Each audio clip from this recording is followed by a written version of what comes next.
Right, like, have you actually ever met someone named Deborah that's like not 30? Yeah, no, here's the thing. The only person I've ever met that's Deborah is over 30.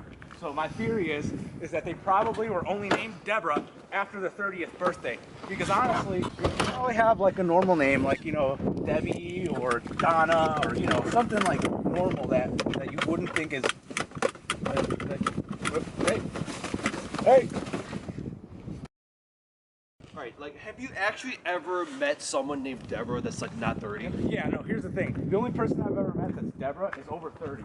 So my theory is that they probably were only named Deborah after the 30th birthday. Because honestly, you probably have like a normal name before that, like hey,